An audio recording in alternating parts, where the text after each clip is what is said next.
Hello friends, welcome back to cinema secrets. இன்னைக்கு இந்த வீடியோவில் நான் பேச போகிறது நம்ம தமிழ் சினிமாவை சேர்ந்த ஒரு சில நடிகர்கள் அவங்களையும் மீறி மிஞ்சின சொத்துள்ள ஒரு பெரிய பணக்கார கோடீஸ்வர பெண்களை திருமணம் பண்ண கதையெல்லாம் இருக்குது இல்லைங்களா?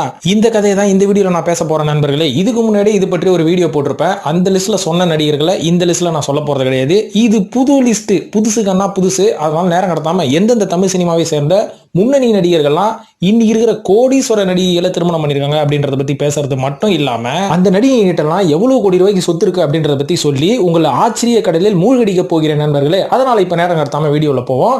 அது மட்டும் இல்லாம இதுக்கு முந்தின வீடியோ நான் அந்த படங்களை பத்தி சொல்லியிருந்தேன் பாத்தீங்களா? எதை பத்தி சொல்லியிருந்தேன் கொஞ்சம் ஞாபகம் வந்துருச்சு. அதாவது இந்த வருஷம் இது வரைக்கும் ரிலீஸ் ஆன 2024 சேர்ந்த ஒரு சில கிரிஞ்சி படங்கள், அதாவது தமிழ் சினிமா மானத்தே வாங்கின படங்கள் அப்படின்ற மாதிரி ஒரு வீடியோ போட்டிருந்தேன். அந்த வீடியோவை பார்க்கும் போது எல்லாருக்குமே தெரிஞ்சிருக்கும், நான் கிட்டத்தட்ட ஒரு 300 படங்கள் பார்ப்பேன் ஒரு வருஷத்துக்கு அப்படின்ற மாதிரி சொல்லியிருந்தேன். ஆனா அந்த நம்பர்ஸ் கொஞ்சம் தப்பு நண்பர்களே. ஏன்னா 300க்கும் மேற்பட்ட படங்களை நான் பார்ப்பேன். ஆனா குத்து மதிப்பா 300ன்னு சொல்லிட்டேன். இது எப்படிப்பா பாசிபிள் அப்படின்ற மாதிரி என்ன கண்டிப்பா கேட்பீங்க. அவங்களுக்குலாம் ஒரு சேலஞ்சு என்னன்னா, நம்ம சினிமா சீக்ரெட்ஸ் இன்ஸ்டாகிராம ஃபாலோ பண்ணுங்க நண்பர்களே. அதுல தினமும் ஒரு 10 படங்களை நான் ரெக்கமெண்ட் பண்ணுவேன். அந்த ரெக்கமெண்ட் பண்ற படங்கள் எல்லாத்தையும் நீங்களே பாத்தீங்கன்னா இந்த வருஷ கடைசி உள்ள நம்ம 300 படங்கள் பார்க்கறதுக்கான வாய்ப்புகள் நிறையவே இருக்குது. சோ அந்த சேலஞ்சில் கலந்துக்கணும் அப்படின்னு நீங்க நினைச்சீங்கன்னா மறக்காம சினிமா சீக்ரெட்ஸ் இன்ஸ்டாகிராம ரெகுலரா ஃபாலோ பண்ணுங்க. அதுல போடுற நான் படங்களோட லிஸ்ட் நீங்க பாருங்க. அது பற்றிய கமெண்ட்டுகளை இன்ஸ்டாகிராம்லேயே போடுங்க. இப்போ வாங்க நேரம் இந்த வீடியோவில் போய் இதோட மேட்டரை பத்தி பேசுவோம். இப்போ இந்த லிஸ்ட்ல முதலாவதா சொல்ல போறது இயக்குனர் விக்னேஷ் சிவன் அவர்கள் சமீபத்தில் இல்ல ஒரு சில வருஷத்துக்கு முன்னாடி திருமணம் பண்ண நயன்தாரா அவர்களை பத்தி. இப்படி சொல்லலாமா? நயன்தாரா அவர்கள் திருமணம் பண்ண விக்னேஷ் சிவன் அவர்கள் அப்படின்ற மாதிரி சொல்லிக்கலாம். ஏன்னா இப்ப நயன்தாரா அவர்களோட சொத்து மதிப்பு எடுத்தா விக்னேஷ் சிவன் சொத்தோட கேர்டேக்கர் அப்படின்ற மாதிரி தான் சொல்லணும். புருஷங்கிருசன்லாம் சொல்ல முடியாது. எதுக்கு பர்சனல் விஷயத்துக்குள்ள போனோம்? சரிங்க, கேர்டேக்கருங்க, ஓகேங்க. நயன்தாராவோட சொத்து குத்து மதிப்பா எவ்வளவு அப்படின்றதுக்கு முன்னாடி இவங்க கிட்ட என்னென்ன சொத்தெல்லாம் இருக்கு அப்படின்றத பத்தி பேசுவோம். அதாவது வீடு மேட்டர்னு பார்த்துக்கிட்டீங்கன்னா நயன்தாரா அவர்கள் கிட்ட சென்னையிலே கிட்டத்தட்ட ஒரு 4 வீடு இருக்கா. இப்போ சமீபத்தில் சென்னையில ரொம்ப முக்கியமான ஏரியா அடையார் பக்கத்துல எம்ஆர்சி நகர் இருக்கு. அந்த எம்ஆர்சி நகர்ல எல்லாம் பெரிய பெரிய பணக்காரங்களும் தங்குற ஒரு பெரிய அபார்ட்மெண்ட் இருக்குங்க. அந்த அபார்ட்மெண்ட் கிட்டத்தட்ட ஒரு 4 BHK அபார்ட்மெண்ட்ன்றாங்க. ஸோ அந்த அபார்ட்மெண்ட்டே பார்த்தீங்கன்னா கிட்டத்தட்ட 4 கோடி 5 கோடி அப்படின்ற மாதிரி சொல்லப்படுது. இதையும் தாண்டி நயன்தாரா அவர்கள் கிட்ட இருக்கிற வீட்டோட சொத்து மதிப்பே பார்த்தீங்கன்னா 100 கோடி ரூபாவா. இதையும் தாண்டி ரவுடி பிக்சர்ஸ் அப்படின்ற ஒரு ப்ரொடக்ஷன் கம்பெனி வச்சிருக்காங்க. இது மட்டும் இல்லாம சமீபத்தில் நயன் ஸ்கின் அப்படின்ற மாதிரி ஒரு காஸ்மெட்டிக் கம்பெனி ஆரம்பிச்சிருக்காங்க. நல்ல லாபம். இந்தியா, மலேசியா மற்றும் ஒரு சில நாடுகள்ல இந்த கம்பெனி இயங்கிட்டு இருக்கு. இது மட்டும் இல்லாம ஃபெமி நயன் அப்படின்ற மாதிரி ஒரு சானிட்டரி நாப்கின் பிராண்ட் ஒன்று ஆரம்பிச்சிருக்காங்க. சமீபத்தில் கூட நம்ம சென்னையில வெள்ளம் வந்தது பாத்தீங்களா? அப்போ இந்த பிராண்ட் ப்ரமோட் பண்றதுக்கு ஓசியிலேயே பெண்களுக்கு சானிட்டரி நாப்கின் கொடுத்தாங்க. அதுக்கப்புறம் சர்ச்சையிலேயே மாட்டிட்டாங்க. இது மட்டும் இல்லாம 2023 வருஷமா இல்ல அதுக்கு முன்னாடியே லிப்பாம் கம்பெனி அப்படின்ற மாதிரி ஒரு டெர்மடாலஜிஸ்ட் கூட சேர்ந்து இவங்க ஒரு லிப்பாம் கம்பெனி ஆரம்பிச்சாங்க. சாய் வாலே அப்படின்ற ஒரு டீ கடையோட இவங்களுக்கு ஒரு பெரிய பார்ட்னர்ஷிப் இருக்குது. இதையும் தாண்டி இவங்க கிட்ட இருக்கிற கார்கள் மட்டும் என்னன்னு பாத்தீங்கன்னா BMW 5 series, Mercedes GL3 350D, அதுக்கப்புறம் BMW 7 series, Toyota Innova Crysta, Ford Endeavour, அதுக்கப்புறம் மெர்சிடிஸ் மேபேக் அப்படின்ற மாதிரி கார்ஸ் எல்லாம் வச்சிருக்காங்க. ஸோ ஒரு படத்துக்கு 10 கோடி ரூபா சம்பளம் வாங்குறாங்க. இவங்களோட நெட்வொர்த் கூட்டி கழிச்சு பார்த்தா 183 கோடி ரூபாவா. அப்போ நம்ம எப்படி கணக்கு எடுத்துக்கலாம்னா, நயன்தாரா அவர்கள் தானே விக்னேஷ் சிவனை திருமணம் பண்ணதான் எடுத்துக்க முடியும். ஸோ நயன்தாரா அவர்களோட நெட்வொர்த் தான். விக்னேஷ் சிவன் அவர்கள் சரியான கையை புஷ்டா இருப்பா. இப்போ அடுத்ததா இரண்டாவதா சொல்ல போறது கீர்த்தி சுரேஷ் வளர்றேன் கீர்த்தி பாண்டியன் மற்றும் அசோக் செல்வன். இவங்க 2 பேரும் சமீபத்தில் திருமணம் பண்ணாங்க. 2 பேருமே ஒரு நல்ல நடிகர்கள் தான்.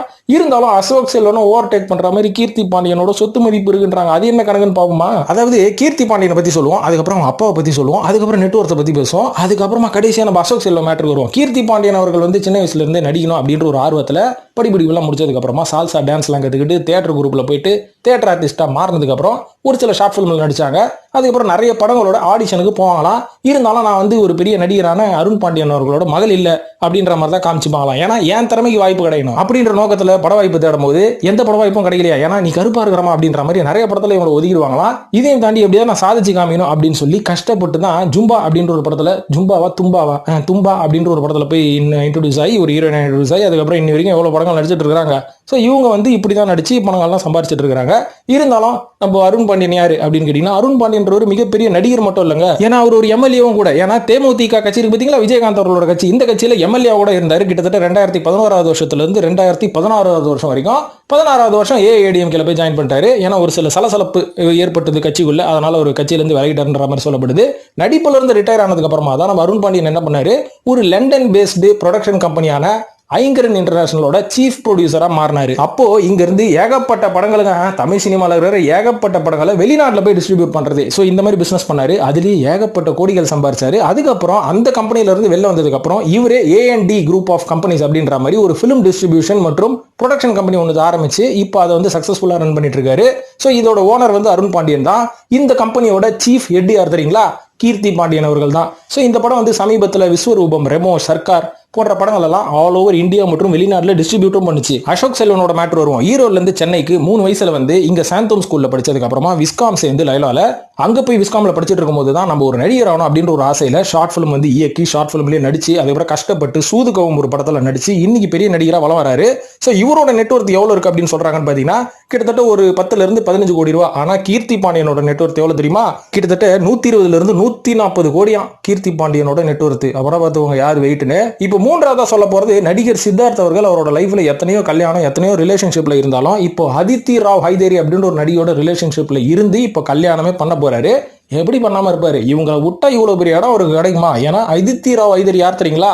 ஹைதராபாத்ல பிறந்து வளர்ந்து அவங்க அப்பா என்ஜினியர் அசன் ஹைதரி அப்படின்றவரு. அவங்க அப்பாவோட பேரு ராமேஸ்வர் ராவ் அப்படின்றாங்க. வனபாரதி அப்படின்ற ஒரு சிம்மாசனத்துக்கே ராஜாவா இருந்தவர்களாங்க. அது மட்டும் இல்லாம அதித்தி ராவ் ஹைதேரி நடிகர் ஆமீர் கானோட ஒரு நெருங்கின உறவு அப்படின்னு சொன்னா உங்களுக்கு எவ்வளவு ஆச்சரியமா இருக்கும். ஏன்னா ஆமீர் கான் அவர்களோட எக்ஸ் ஒய்ஃப் இருக்காங்க பாத்தீங்களா, கிரண் ராவ், இவங்களோட நெருங்கின சொந்தமும் கூட அப்படின்ற மாதிரி சொல்லப்படுது. சோ இவங்க தான் அதித்தி ராவ் ஹைதேரி அவர்கள். அவங்களோட எவ்வளவு பெரிய குடும்பத்தை பத்தி சொல்லியிருக்கேன். இவங்கள தான் வந்து சித்தார்த் அவர்கள் திருமணம் பண்ண போறாரு. எவ்வளவு பெரிய குடும்பத்தை பிடிச்சிருக்காரு பாருங்க. நான்காவதா சொல்ல போறது இயக்குனர் ஆதிக் ரவிச்சந்திரன் அவர்கள் சமீபத்தில் ஐஸ்வர்யா பிரபு அப்படின்றவங்கள திருமணம் பண்ணாரு. ஐஸ்வர்யா பிரபு யாருன்னு பாத்தீங்கன்னா இளைய திலகம் பிரபு அவர்களோட மகள். சோ இளைய திலகம் பிரபுவை பத்தி சொல்லணும்னு பாத்தீங்கன்னா கிட்டத்தட்ட தமிழ் சினிமால 200 படங்கள் நடிச்சிருக்காரு. இதையும் தாண்டி சிவாஜி ப்ரொடக்ஷன் அப்படின்ற ஒரு கம்பெனியும் வச்சிருக்காங்க. இந்த கம்பெனி மூலமா ஒரு சில படங்களை டிஸ்ட்ரிபியூட்டரும் பண்றாங்க, ப்ரொடியூஸும் பண்றாங்க. நம்ம பிரபு அவர்கள் ஒரு படத்துக்கு கிட்டத்தட்ட 2 இருந்து 3 கோடி ரூபாய் சம்பளம் வாங்குறாரு. சென்னையிலேயே பாத்தீங்கன்னா காம்ப்ளெக்ஸ், கல்யாண மண்டபம், ஷாப்பிங் மால் இருக்குது. சென்னையையும் தாண்டி கோயம்புத்தூர், ஈரோடு, டெல்லி போன்ற இடங்கள்ல ஏகப்பட்ட ஷாப்பிங் மால். சோ பிரபு அவர்களோட நெட்வொர்க்கே பாத்தீங்கன்னா கிட்டத்தட்ட 500 கோடி ரூபான்றாங்க. இதையும் தாண்டி ஆட் பிலிம்ஸ், MCR வேஸ்டிகள், விக்ஸ் ஆக்ஷன் 500 போன்ற ஆட்கள்லாம் நடிச்சு தனியா கல்லா கட்டுறாரு. சோ பிரபு அவர்களோட சொத்து 500 கோடி ரூபாய். இந்த பக்கம் ஆதிக் ரவிச்சந்திரன் குடும்பத்தை பத்தி பேசுவோமா? சோ ஆதிக் ரவிச்சந்திரன் அப்பா வந்து ரவி கந்தசாமின்றாங்க. இவர் வந்து 20 வருஷமா தமிழ் சினிமால அசிஸ்டன்ட் டைரக்டரா இருந்து கடைசி வரைக்கும் டைரக்டர் ஆக முடியாம எப்படியாவது நம்மளால தான் ஆக முடியல, நம்ம பையனே ஒரு இயக்குனர் ஆகணும் அப்படின்னு சொல்லி சின்ன வயசுல இருந்து ட்ரெயின் பண்ணி விஷுவல் கம்யூனிகேஷன் படிக்க வச்சு ஒரு இயக்குனர் ஆக்கி இன்னைக்கு ஆதிக் ரவிச்சந்திரன் அவர்கள் ஒரு சக்சஸ்ஃபுல்லான இயக்குனரா இருக்காரு. இருந்தாலும் ஐஸ்வர்யா பிரபு பத்தி நீ சொல்லி அப்படின்னு கேட்டீங்கன்னா 2009 வருஷமே குணால் அப்படின்றவரை திருமணம் பண்ணிருக்காங்க. அவங்க யாருன்னு பாத்தீங்கன்னா நடிகர் திலகம் பிரபு அவர்களோட அக்கா பையன் தான். அதுக்கப்புறம் இவங்க ஃபேமிலிக்குள்ள ஒரு சொத்து தகராறு வந்ததுக்கு அப்புறம் பிரபுவும் அவரோட அக்காவும் பிரிஞ்சுட்டாங்க. இதனால வெஞ்சன்ஸ்ல இருந்து அவங்களோட அக்கா வந்து எப்படியாவது இந்த கல்யாணத்தை பிரிச்சிடணும்னு சொல்லி இவங்க 2 பேருக்கும் விவாகரத்து ஆயிடுச்சு அப்படின்ற மாதிரி அவங்க ஃபேமிலி மேட்டர் சொல்லுது. இப்போ ஐஸ்வர்யா பிரபு அவர்கள் ஆதிக் ரவிச்சந்திரனை 2வது திருமணம் பண்ணிருக்காங்க.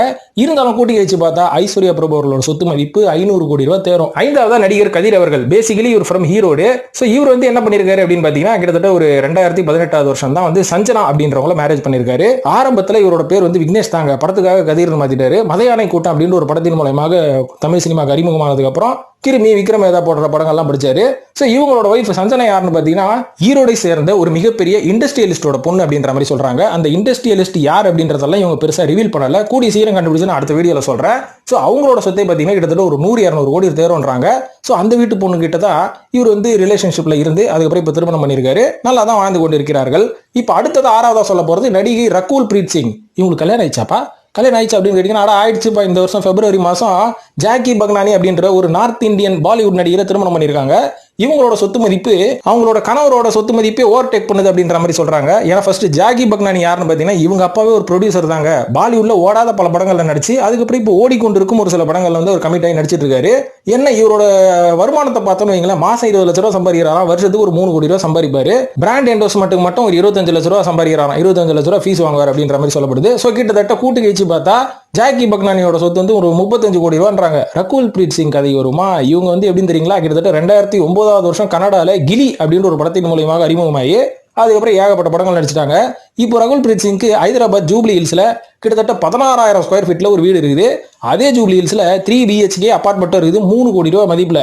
சோ கூட்டி கழிச்சு பார்த்தா ரகுல் பிரீத் சிங் அவர்களோட சொத்து மதிப்பு 50 கோடி ரூபாய் தேரும். அப்ப நான் கணக்கு போட்டு பார்த்தா அவங்க கணவர் ஜாக்கி பக்னானியோட ரகுல் பிரீத் சிங் தான் ஃபர்ஸ்ட். ஏன்னா 50 கோடி, நம்ம ஜாக்கி அவர்களுக்கு 35 கோடி தான். இப்போ ஏழாவதா சொல்ல போறது நடிகர் ராம் சரண் அவர்கள் திருமணம் செய்த உபாசனா கமினேனி அப்படின்னுவாங்க. உபாசனா கமினேனியோட சொத்து மதிப்பு ராம் சரணோட சொத்து மதிப்பை கண்டிப்பா ஓவர்டேக் பண்ணுமா அப்படின்னு கேட்டீங்கன்னா பண்ணாது. ஆனா ரெண்டு பேரும் பாத்தீங்கன்னா ஒரு சில 100 கோடிகள்லாம் கிடையாது, 1000 கோடி சொத்து மதிப்புள்ள ஆட்கள் தான். அதாவது உபாசனா கமினேனி அவங்களோட அம்மா யாருன்னு பார்த்தீங்கன்னா சோபனா கமினேனி. இவங்களோட தாத்தா வந்து பிரதாப் சி ரெட்டின்றாங்க. இவங்களோட தாத்தா வந்து அந்த காலகட்டத்தில் அப்போலோ ஹாஸ்பிட்டல் அப்படின்ற ஒரு ஹாஸ்பிட்டலை உருவாக்கிய ஒரு ஃபவுண்டர். அவர் அந்த ஹாஸ்பிட்டலை உருவாக்கி ஒரு சில வருஷங்களிலேயே கிட்டத்தட்ட 310 கோடி ரூபா அந்த காலத்திலேயே சொத்து சேர்த்துருக்கிறாரு. இப்போ நம்ம உபாசனா கமினேனியோட சொத்து மதிப்பு எவ்வளோன்னு பார்த்தீங்கன்னா 1130 கோடி ரூபாவாம். ஸோ இப்போ ராம் சரண் தப்பு எவ்வளோ அப்படின்ற மாதிரி கேட்டிங்கன்னா ராம் சரண் அவர்கள் 1370 கோடி ரூபா.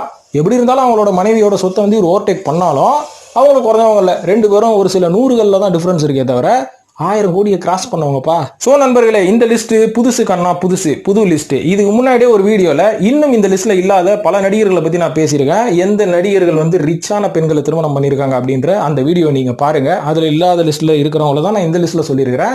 ஸோ இது மாதிரி இன்னும் தொடர்ந்து கொண்டே போவோம். ஏன்னா நம்ம நடிகர்கள் எல்லாமே செமையா உசார் பண்றாங்கப்பா, பணக்கார பொண்ணுங்களா.